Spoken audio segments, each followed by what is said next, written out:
सबको जय मसीह की। आइए प्रियो, आज हम एक ऐसे टॉपिक पर बात करने वाले हैं जिसे सुनकर आप जान जाएंगे कि आपका ब्रेक थ्रू आपके बहुत करीब है। अगर आप यह वीडियो सुन रहे हो तो यह इत्तेफाक नहीं है। आज परमेश्वर आपको एक खास संदेश देना चाहते हैं। इस वीडियो को आखिर तक सुनना, क्योंकि आपका ब्रेक थ्रू आपके करीब है। कभी-कभी हमें लगता है कि कुछ भी नहीं हो रहा। हम प्रार्थना करते हैं, इंतज़ार करते हैं, फिर भी सब शांत लगता है। लेकिन सच यह है, परमेश्वर अंदर ही अंदर काम कर रहे होते हैं। आज मैं आपको 5 ऐसे संकेत बताऊंगी जो दिखाते हैं कि आपका ब्रेक थ्रू आपके बहुत करीब है। आगे जाने से पहले, अगर आपने अभी तक इस चैनल को सब्सक्राइब नहीं किया है, तो अभी सब्सक्राइब करें और बेल आइकन ज़रूर दबाएं ताकि हमारी हर नई वीडियो सबसे पहले आप तक पहुंचे। तो आइए देखते हैं आज का पहला संकेत। अंदर बेचैनी बढ़ने लगती है। आपको महसूस होता है कि कुछ बदलने वाला है। यह बेचैनी परमेश्वर आपको आगे ले जा रहा है, इसका संकेत होता है। आइए और गहराई से समझने के लिए बाइबल से एक वचन पढ़ते हैं। फिलिपियों की किताब अध्याय 2 का वचन 13 मैं आपके लिए पढ़ती हूँ। क्योंकि परमेश्वर ही है जिसने अपनी सुइच्छा निमित्त तुम्हारे मन में इच्छा और काम दोनों बातों के करने का प्रभाव डाला है। आइए और गहराई से समझने के लिए हम एक उदाहरण देखते हैं। मूसा का उदाहरण हम देखते हैं। मूसा पहले मिस्र के महल में आराम से रह रहा था। बाहर से सब ठीक ठाक था, लेकिन उसके अंदर एक बेचैनी थी। उसे अपने लोगों के दुख देखकर चैन नहीं मिलता था। वही बेचैनी परमेश्वर की आवाज थी। परमेश्वर उसे एक बड़े काम के लिए तैयार कर रहे थे, इसराइलियों को गुलामी से निकालने के लिए।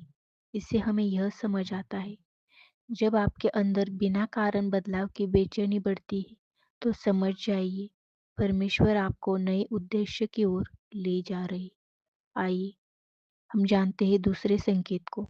पुराने दरवाजे बंद होने लगते हैं, लोग दूर चले जाते हैं, मौके खत्म होते हैं, क्योंकि नया दरवाजा खुलने वाला है होता है।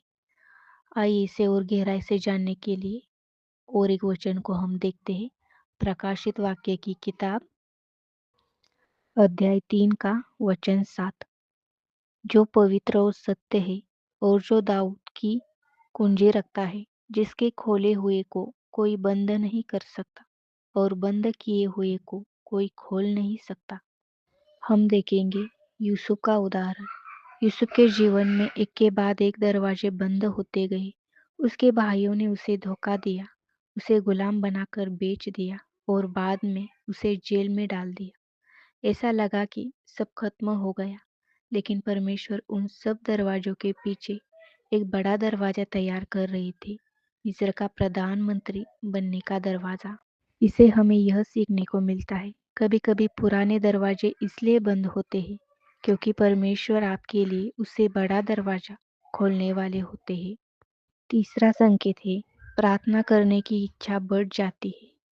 आप परमेश्वर के और करीब जाना चाहते हो, यह सबसे बड़ा संकेत है कि वह तुम्हें तैयार कर रहे हैं। संकेत को और गहराई से समझने के लिए हम बाइबल से एक वचन को पढ़ेंगे। यिर्मयाह की किताब अध्याय 29 का वचन 13। तुम मुझे ढूंढोगे और पाओगे भी, क्योंकि तुम अपने संपूर्ण मन से मेरे पास आओगे। हम उदाहरण के लिए दानियेल का जीवन देखते हैं।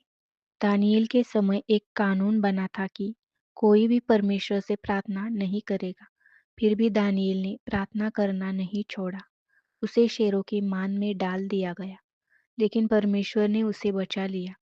उसकी बढ़ती हुई प्रार्थना दिखाती थी कि परमेश्वर उसे और मजबूत बना रहे थे।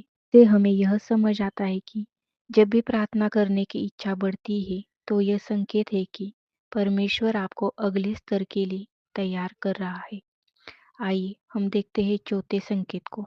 मुश्किलें बढ़ने लगती है। याद रखो, ब्रेक थ्रू से पहले लड़ाई होती है, लेकिन हार मत मानिए। इसे और जानने के लिए हम पढ़ेंगे यूहन्ना की किताब अध्याय 16 का वचन 33। मैंने ये बातें तुमसे इसलिए कही है कि तुम्हें मुझ में शांति मिले। संसार में तुम्हें क्लेश होता है, परंतु ढाढ़स बांधो, मैंने संसार को जीत लिया है।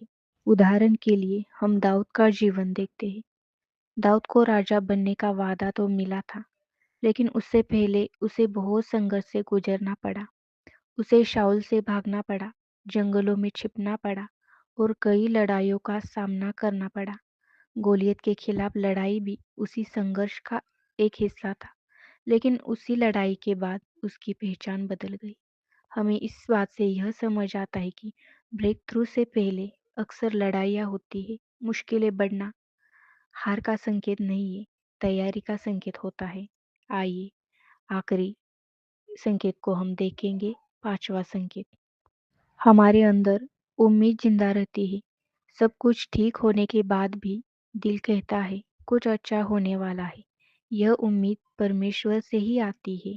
इसे और समझने के लिए हम एक वचन पढ़ते हैं। रोमियों की किताब अध्याय 15 का वचन 13। परमेश्वर जो आशा का दाता है, तुम्हें विश्वास करने में सब प्रकार के आनंद और शांति से परिपूर्ण करे, कि पवित्र आत्मा की सामत से तुम्हारी आशा बढ़ती जाए। उदाहरण के लिए हम अब्राहम का जीवन देखते हैं। अब्राहम को परमेश्वर ने वादा किया था कि उसे संतान मिलेगी। सालों बीत गए, उम्र बढ़ती गई, परिस्थितियां असंभव लगने लगी, फिर भी उसने उम्मीद नहीं छोड़ी। आखिरकार परमेश्वर ने अपना वादा पूरा किया और उसे इसहाक मिला। इससे हमें यह समझ आता है, जब सब कुछ देर से हो रहा हो लेकिन उम्मीद जिंदा हो, तो समझ जाइए परमेश्वर अपना वादा पूरा करने के लिए बहुत करीब है। अगर यह पांच संकेत आप अपने अंदर महसूस कर रहे हो, तो समझ जाइए परमेश्वर आपको अगले स्तर के लिए तैयार कर रही। आइए प्रिय, मैं आपके लिए एक छोटी सी प्रार्थना करती हूँ। हे प्रभु, जो यह संदेश सुन रहा है, उसके जीवन में ब्रेक थ्रू लाइए, उसकी चिंता दूर कीजिए, उसके लिए नए दरवाजों को खोल दीजिए, उन्हें शांति से भर दीजिए, उन्हें हिम्मत दे और उनका विश्वास मजबूत कीजिए प्रभु। यीशु के नाम से मैं प्रार्थना मांगती हूँ, आमीन। अगर आपको यह संदेश मिला है तो आमीन लिखिए और उसे किसी ऐसे व्यक्ति को शेयर कीजिए जिसे इस उम्मीद की जरूरत है। और हमेशा याद रखिए, प्रभु यीशु मसीह हमेशा आपके साथ है। प्रभु आपको बहुतायत से आशीष दे। आमीन।